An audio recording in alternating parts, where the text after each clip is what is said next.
हाय, hello, नमस्कार. तुमचं माझ्या स्वादिष्ट रेसिपी या चॅनलमध्ये खूप खूप मनापासून स्वागत आहे. तर आज आपण बनवणार आहोत घरात उपलब्ध असलेल्या साहित्यापासून पावभाजी. इथं तुम्ही पाहू शकता, पावभाजीला कलरही खूप सुंदर आलेला आहे आणि चवीलाही खूप छान झालेले आहे.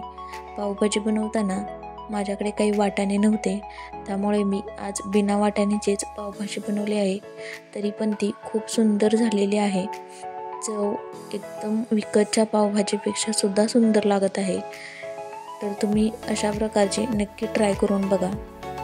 तर चला मग रेसिपीला सुरुवात करूया. आपण ही पावभाजी 2 ते 3 व्यक्तींसाठी बनवत आहोत. इथं मी 3 बटाटे साल काढून धुवून चिरून घेतलेले आहेत.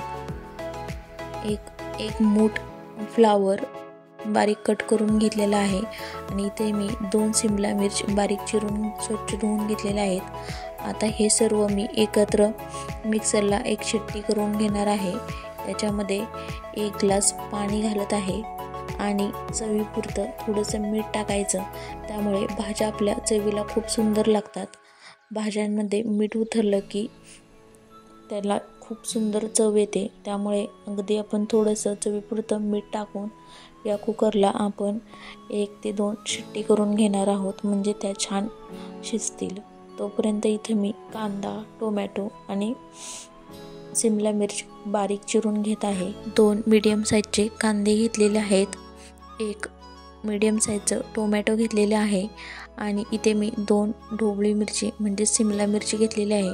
हे सर्व आता आपण एकदम बारीक चिरून घेणार आहोत, म्हणजे भाजी खूप छान लागते. इथे ऑलमोस्ट माझ्या सर्व भाज्या चिरून झालेल्या आहेत. आता आपण गॅसवर कढई गरम करण्यासाठी ठेवणार आहोत. तोपर्यंत आपल्या भाज्या छान शिजत आहेत. आता इथे कढईमध्ये मी साधारण 3 ते 4 मोठे चमचे तेल घातलेलं आहे. तेल छान गरम झालं की त्याच्यामध्ये प्रथम मी जी सिमला मिर्च बारीक चिरून घेतलेली होती ती टाकणार आहे. कारण सिमला मिर्च शिजण्यासाठी थोडासा वेळ लागतो, त्यामुळे आपण अगोदर तेलामध्ये सिमला मिर्च टाकणार आहे. इथं तुमच्याकडे जर उपलब्ध असेल बटर, तर तुम्ही इथे थोडंसं बटरही घालू शकता. आपली छान सिमला मिर्च थोडीशी फ्राय झाली की लगेच आपण त्याच्यामध्ये कांदा टाकणार आहोत आणि कांदाही अशा रीतीने थोडासा आपण गोल्डन ब्राऊन करून घेणार आहोत. कांदा एकसारखा हलवून जरा 10 ते 15 मिनटं चांगला परतून घ्यायचा. गॅसची फ्लेम अगदी मीडियम ठेवायची, अगदी हाय करायची नाही. आपण मंद आचेवर छान कांदा परतून घेणार आहोत. नंतर याच्यामध्ये आपण विकतची आलं लसूण पेस्ट वापरणार आहोत. त्याने आपल्या पावभाजीला खूप सुंदर चव येते आणि खातानाही खूप सुंदर टेस्ट लागते. त्यामुळे आपण विकतचीच आलं लसूण पेस्ट वापरणार आहोत. आता थोडंसं नंतर 5 ते 10 मिनटानंतर आपण याच्यामध्ये टोमॅटो ॲड करणार आहोत. टोमॅटो बारीक फ्लेमवर आपण छान मिक्स करून घेणार आहोत, परतून घेणार आहोत. टोमॅटो अगदी बारीक शिजलं पाहिजे किंवा ते तेलामध्ये पूर्ण विरघळलं पाहिजे. हा मसाला पुन्हा एकदा आपण तेलामध्ये 5 ते 10 मिनिट परतून घेणार आहोत. आता याच्यामध्ये मी लाल मिर्च पावडर आणि काश्मीरी लाल तिखट थोडंसं घालत आहे आणि नंतर हे घातल्यानंतर हे पुन्हा एकदा परतून घ्यायचं. आणि यातच मी एव्हरेस्टचा पावभाजी मसाला वापरत आहे.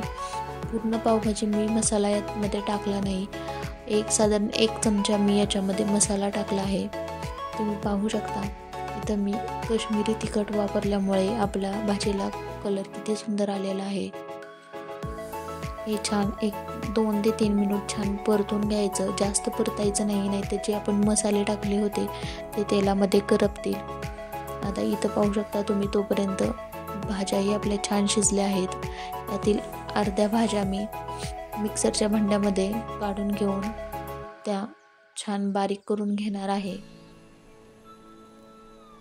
त्यामुळे आपल्या भाजीला दाटसरपणा येतो. इथं राहिलेल्या अर्ध्या भाज्या मी या मसाल्यामध्ये टाकून घेत आहे आणि ह्या तुम्ही छान स्मॅशरच्या साह्याने किंवा एखाद्या पळीच्या साह्याने बारीक करून घ्यायच्या. भाज्या पूर्ण छान शिजल्या की अगदी पळीच्या साह्याने किंवा अशा तुम्ही बारीक करून घेऊ शकता, स्मॅशरच्या साह्याने बारीक करून घेऊ शकता. तुम्ही पाहू शकता कलरही खूप सुंदर झालेला आहे.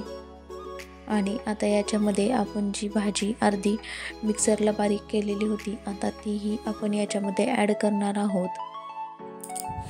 राहिलेले बारीक बारीक तुकडे जे आहेत तेही आपण एकसारखे बारीक करून घेणार आहोत. त्यामुळे आपली भाजी पूर्ण छान दाटसर होईल व ती एकसंध होईल, मऊसूत होईल. आता याच्यामध्ये मी पूर्ण राहिलेला अर्धा मसाला पावभाजीचा वरून टाकलेला आहे आणि पुन्हा एकदा चवीपुरतं मीठ टाकलेलं आहे. अगदी भाजी झाल्यानंतर तुम्ही 1 चमचा पावभाजी मसाला टाकायचा, त्यामुळे आपल्या भाजीला चवही अप्रतिम लागते. तुम्ही पाहू शकता अगदी किती सुंदर दिसत आहे. अगदी मी इथं वाटाणे घातले नाहीत किंवा बटरही वापरलेले नाही, तरी पण भाजी एकदम सुंदर झाली होती. तुम्ही अशा प्रकारे नक्की करून बघा. आता मी इथं पाव गरम करण्यासाठी थोडंसं तूप सोडलेलं आहे आणि इथं मी पाव गरम करून घेत आहे. पाव ही आपण दोन्ही साईडने छान भाजून घेणार आहोत. पाव छान एकसारखे क्रिस्पी भाजून घ्यायचे, त्यामुळे आपण ते जर भाजीसोबत जेव्हा खाऊ त्यामुळे ते छान क्रिस्पी लागतात. आता पाव भाजून झाले की आपण त्याच्यावरती पावभाजीचा मसाला थोडासा भुरभुरणार आहोत, त्यामुळे पावांनाही खूप छान चव येते. तुम्हाला माझी ही रेसिपी कशी वाटली ती नक्की कमेंट करून सांगा आणि नक्की ट्राय करून बघा. इथं मी वाटाण्याचा अजिबात वापर केलेला नाही, तरी पण चवीला खूप छान लागली. आवडली असेल तर नक्की लाईक करा.